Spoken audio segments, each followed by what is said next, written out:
Hello students, welcome to Aarti education world. Dear students, इस video में हम आपकी क्लास 9 की सामाजिक विज्ञान विषय की वर्कशीट नंबर 38 करेंगे, जिसकी डेट है 1 अक्टूबर 2020।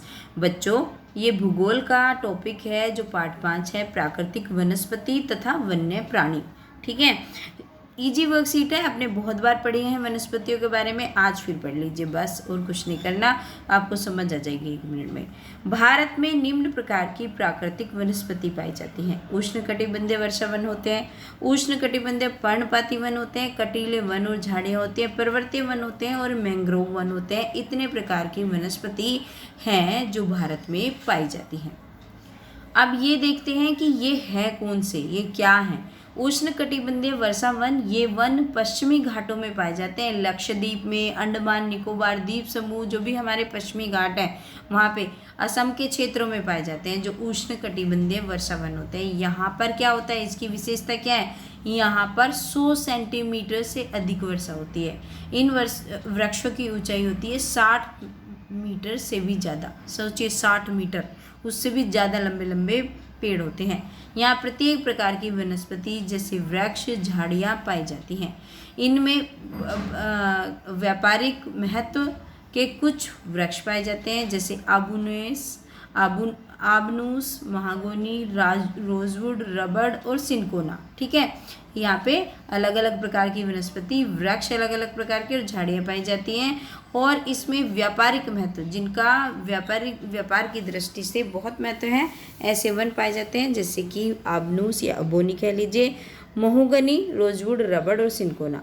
इन वनों में हाथी, बंदर, लंगूर, हिरण आदि भी पाए जाते हैं। ठीक है, ये हैं उष्णकटिबंधीय वन जो हमारे पश्चिमी घाटों में पाए जाते हैं। ठीक है, चलिए अब देखते हैं उष्णकटिबंधीय पर्णपाती वन क्या होते हैं। पर्णपाती वन ये सबसे बड़े क्षेत्र में फैले हुए हैं। सबसे ज़्यादा अगर वन फैले हुए हैं क्षेत्र में तो वो हैं उष्णकटिबंधीय पर्णपाती वन। इन्हें मानसूनी वन कहते हैं। मानसूनी वन क्यों कहते हैं, क्योंकि एक टाइम पे ये जो पत्ते होते हैं इसके झड़ जाते हैं ना, मानसूनी होते हैं, मानसून में ज़्यादा होते हैं। जहाँ 70 सेंटीमीटर से 200 सेंटीमीटर तक वर्षा होती है। मतलब हमने पढ़ा उष्णकटिबंधीय में तो 200 सेंटीमीटर से ज़्यादा वर्षा होती है, खूब बारिश होती है।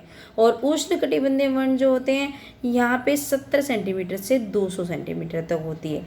ये वन कहाँ पे पाए जाते हैं, ये वन झारखंड में, पश्चिम उड़ीसा में, छत्तीसगढ़ में पाए जाते हैं। उष्णकटिबंधीय पर्णपाती वनों में सबसे प्रमुख जो प्रजाति है वो है सागौन की। जो सागौन की लकड़ी आप सुनते हो ना कि सागौन की लकड़ी अच्छी होती है फर्नीचर के लिए, इस तरीके से।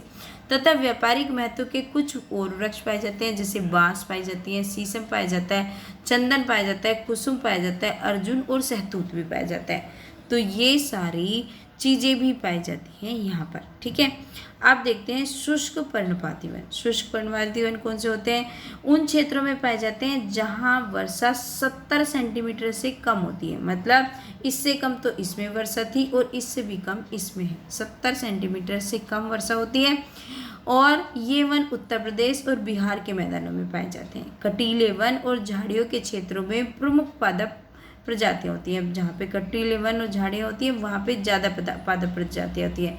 अकासिया, खजूर, यूफोर्बिया, नागफनी, ये सारी प्रजातियाँ हैं।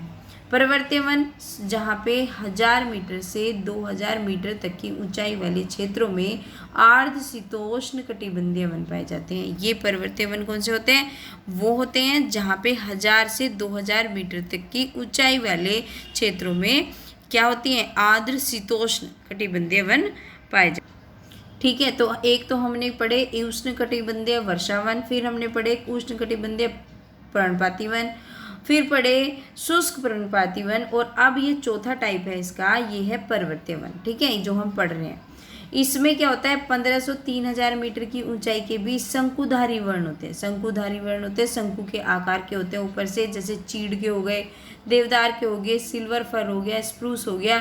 ये सारे जो चीज़ें हैं, ये जो सारे पेड़ हैं यहाँ पर पाए जाते हैं। ठीक है, 3600 मीटर से अधिक ऊंचाई पर शीतोष्ण कटिबंधीय वन और घास के मैदानों का स्थान अल्पलाइन वनस्पति ले लेती है। मतलब जहाँ पे 3600 मीटर से अधिक ऊंचाई हो जाती है वहाँ पे शीतोष्ण कटिबंधीय जो वन होते हैं वहाँ पे क्या होता है, वहाँ पे घास के मैदानों के साथ अल्पलाइन वनस्पति बोल देते हैं उसको।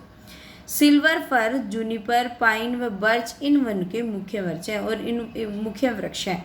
इन वनों में कौन कौन से वृक्ष पाए जाते हैं? सिल्वर फर, जूनियर, पाइन और बर्च। इन वनों में प्राय कश्मीर, महामर्ग, चित्रा मतलब ये सारे जानवर हैं जो इन वन में रहते हैं। पर्वतीय वन में कौन कौन से रहते हैं? कश्मीर महामृग, चित्रा हिरण, जंगली भेड़, खरगोश, तिब्बती बारहसिंगा, याक, हिम तेंदुआ, गिलहरी, रीछ, आइबेक्स, कहीं कहीं पर लाल पांडा भी मिलता है और घने बालों वाली भेड़ और बकरियां भी पाई जाती हैं। ये सब कहाँ पे पाई जाती है? पर्वतीय वन पे। ठीक है, ये पर्वत में ही मिलते हैं ना याक वगैरह, आप याद करो, है ना। कश्मीर में भी पर्वत है तो वहाँ पे महामृग, तो इस तरीके से। चलिए अब देखते हैं जो लास्ट टाइप है हमारा वनों का वो कौन सा होता है, वो होता है मैंग्रोव वन। ये वनस्पति तटवर्ती क्षेत्रों में पाई जाती है जहाँ ज्वार भाटा आते हैं। ठीक है, वहाँ कि ज्वार भाटा आते हैं कि सबसे महत्वपूर्ण वनस्पति क्या है, कि सबसे महत्वपूर्ण वनस्पति है मिट्टी और बालू इन तटों पर एकत्रित हो जाती है। मतलब क्योंकि जो मिट्टी और बालू आती है और वो वहाँ पे तटों पे जो किनारे होते हैं वहाँ पे इकट्ठी हो जाती है ना, जैसे यहाँ पे इकट्ठी हो गई, इस तरीके से समझिए। घने मैंग्रोव एक प्रकार की वनस्पति होती है। जो मैंग्रोव वन होते हैं ये एक प्रकार की वनस्पति है जिसमें पौधों की जड़ें पानी में डूबी रहती है। मतलब ये जो पानी है वो जड़ें जो होंगी यहाँ होंगी और पौधा यहाँ पे होगा। ठीक है, इस तरीके से होती हैं ये। चलिए अब आगे देखते हैं। गंगा, ब्रह्मपुत्र, महानदी, गोदावरी, कृष्णा और कावेरी नदियों के डेल्टा भाग में ये वनस्पति मिलती है। मतलब जहाँ पे भी ये डेल्टा बनाती है, डेल्टा तो आप जानते ही होंगे, जो मिट्टी लेकर आती है अपने साथ वहाँ पे जो इकट्ठी हो जाती है उसको डेल्टा बोलते हैं। गंगा ब्रह्मपुत्र डेल्टा में सुंदरी वृक्ष पाए जाते हैं। जो गंगा ब्रह्मपुत्र डेल्टा है वहाँ पे ज़्यादातर कौन से वृक्ष पाए जाते हैं? सुंदरी वृक्ष, जिनसे मजबूत लकड़ी प्राप्त होती है। ये सुंदरी जो वृक्ष होते हैं ना, ये सुंदरवन में पाए जाते हैं, तो ये इनमें बहुत मजबूत लकड़ी होती है। नारियल, ताड़, क्योड़ा, वेगार के वृक्ष विभिन्न भागों में पाए जाते हैं। इस क्षेत्र का रॉयल बंगाल टाइगर प्रसिद्ध है। और इस क्षेत्र में क्या मिलता है? रॉयल बंगाल टाइगर जो जानवर है यहाँ पे मैंग्रोव वनों में मिलता है। ठीक है, हमने पढ़ लिए पांचों प्रकार के वन। अब देख लेते हैं फटाफट से इसके प्रश्नों के उत्तर। भारत में कितने प्रकार की वनस्पति पाई जाती हैं? तो बच्चों आपको इसका आंसर ये लिखना है। भारत में निम्न प्रकार की प्राकृतिक वनस्पति पाई जाती हैं। कौन कौन सी? अभी तो पढ़े हमने कौन कौन से होते हैं। उष्णकटिबंधीय वर्षा वन, पर्णपाती वन, कटीले वन और झाड़ियाँ, और ये चौथा है पर्वतीय वन, और ये है मैंग्रोव वन। ये हो गए आपके 5 वन। ठीक है, अब देखते हैं दूसरा प्रश्न क्या पूछा है। भारत के वनस्पति क्षेत्रों में पाए जाने वाले वृक्षों के नाम और उनके वनस्पति क्षेत्र के अनुसार लिखिए। तो बच्चों इसका आंसर हम इस तरीके से लिखेंगे। आबनूस, महागोनी, रोजवुड, रबड़ और सिनकोना उष्णकटिबंधीय वर्षा वन में पाए जाते हैं। उष्णकटिबंधीय पर्णपाती वनों में पाए जाने वाले बांस, शीशम, चंदन, कुसुम, अर्जुन है।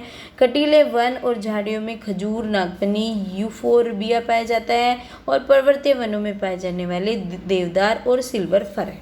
ठीक है, दूसरे प्रश्न का ये आपका एकदम सही उत्तर हो गया।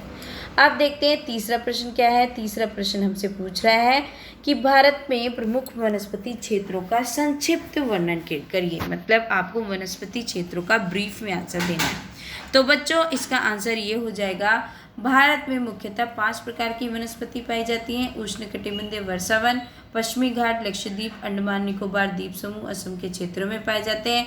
यहाँ 200 सेंटीमीटर से अधिक वर्षा होती है। ठीक है, उष्णकटिबंधीय पर्णपाती वन, इन्हें मानसूनी वन भी कहते हैं। ये उन क्षेत्रों में पाए जाते हैं जहाँ 70 सेंटीमीटर से 200 सेंटीमीटर तक वर्षा होती है। ये झारखंड, पश्चिमी उड़ीसा, छत्तीसगढ़ में पाए जाते हैं। शुष्क पर्णपाती वन जहाँ वर्षा 70 सेंटीमीटर से कम होती है, ये उत्तर प्रदेश, बिहार के मैदानों में पाए जाते हैं। कटीले वन और झाड़ियाँ जहाँ बारिश बहुत कम होती है वहाँ पाए जाते हैं, जैसे कि राजस्थान। और पर्वतीय वन 1000 मीटर से 2000 मीटर तक की ऊंचाई वाले क्षेत्रों में आर्द्र शीतोष्ण कटिबंधीय वन पाए जाते हैं, जिनमें देवदार, सिल्वर फर, स्प्रूस आता है। मतलब जो भी आपकी पूरी वर्कशीट है ना उसका निचोड़ आ गया। चलो मैं इकट्ठा करके बच्चों अगर आप इसका स्क्रीनशॉट लेना चाहो तो आप स्क्रीनशॉट ले सकते हो, यहाँ से लेके आपका यहाँ तक ये चौथे क्वेश्चन का आंसर है। ठीक है बच्चों, ये आपको थोड़ा सा बड़ा लिखना है क्योंकि पूरी की पूरी वर्कशीट इन्होंने संक्षिप्त में सारे के सारे वन पूछे। ठीक है बच्चों, ये हो गया आपके चौथे क्वेश्चन का आंसर। अब देख लेते हैं पांचवा क्वेश्चन क्या पूछा है। पांचवा क्वेश्चन पूछा है हमसे इन्होंने कि वनस्पति हमारे लिए किस प्रकार उपयोगी हैं। तो बच्चों इसका आंसर आप इस तरीके से दोगे कि पांचवा क्वेश्चन रह गया हमारा। पांचवा क्वेश्चन, मैंग्रोव वन किस प्रकार अन्य वनों से भिन्न है। मैंग्रोव वन क्यों अलग है सबसे, तो हमें इसका आंसर ये लिखना है बच्चों। मैंग्रोव वन तटवर्ती क्षेत्रों में जहाँ ज्वार भाटा आते हैं कि सबसे महत्वपूर्ण वनस्पति है।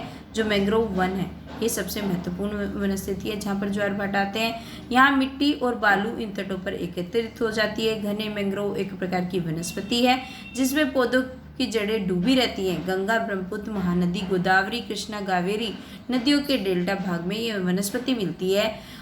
गंगा ब्रह्मपुत्र डेल्टा में सुंदर वृक्ष पाए जाते हैं जिनसे मजबूत लकड़ी प्राप्त होती है। ये हो गया आपके पांचवें प्रश्न का उत्तर। ठीक है, अब देख लेते हैं सिक्स क्वेश्चन क्या पूछ रहे हैं हमसे। सिक्स क्वेश्चन इन्होंने हमसे पूछा है बच्चों, वनस्पति हमारे लिए किस प्रकार उपयोगी है।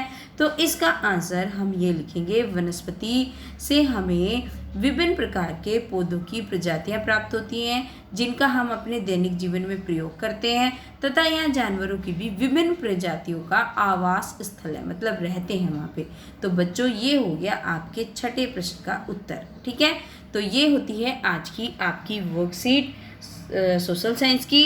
आशा करती हूँ कि आपको मेरी वीडियो से बहुत मदद मिली होगी। और बच्चों अगर अभी तक आपने वीडियो को लाइक नहीं करा है तो वीडियो को तो लाइक कर दिया करो। और बच्चों अगर आप नए आए हो चैनल पे तो सब्सक्राइब कर लेना and don't forget to share with your all friends. Dear students, मुझे आपके कमेंट्स का हमेशा वेट रहता है। Thank you.